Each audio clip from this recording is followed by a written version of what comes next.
સિહોરના ટાણા ગામે આમ આદમી પાર્ટી દ્વારા કાળો દિવસ ઉજવીને ખેડૂતોના સમર્થનમાં વિરોધ દર્શાવ્યો।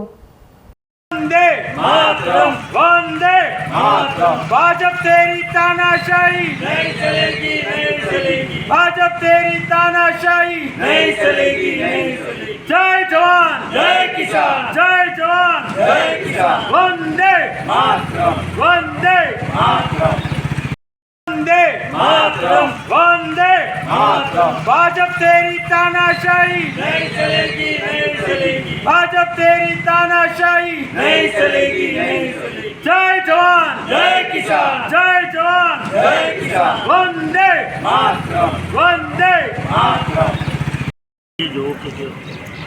गई काले बोटेज मार्केटिंग यार्डनी अंदर જે ખેડૂતો સાથે અન્યાય થઈ રહ્યો હતો એમની અન્યાયનો વિરોધ કરવા માટે બોટાદની બાજુના હળદ ગામે જ્યારે લાખો ખેડૂતો શાંતિપૂર્ણ અહિંસાના રસ્તે જ્યારે આંદોલન કરવા બેઠા હતા ત્યારે જે રીતે હર વખતની જેમ ભાજપ જ્યારે ડરે છે ત્યારે પોલીસને આગળ ધરે છે એ નીતિને અપનાવી અને પોલીસ દ્વારા માસૂમ અને નિર્દોષ ખેડૂતો પર જે લાઠીચાર્જ થયો છે, નિર્દોષ ખેડૂતોને જેલ હવાલે કરવાયો છે, એના વિરોધમાં ટાણા ગામના આમ આદમી પાર્ટી તરફથી આજે એક સૂત્રોચ્ચાર અને કાળા પટ્ટા બાંધીને વિરોધ પ્રદર્શન કરવામાં આવ્યો છે અને ટાણા આમ આદમી પાર્ટી અમારી સંપૂર્ણ આમ આદમી પાર્ટી આની કડી નિંદા કરે છે અને ભવિષ્યની અંદર જો આ રીતના કોઈ અન્યાય થશે તો અમે ઉગ્ર આંદોલન કરશું એવી ચીમકી પણ આપી છે। भारत माता की जय।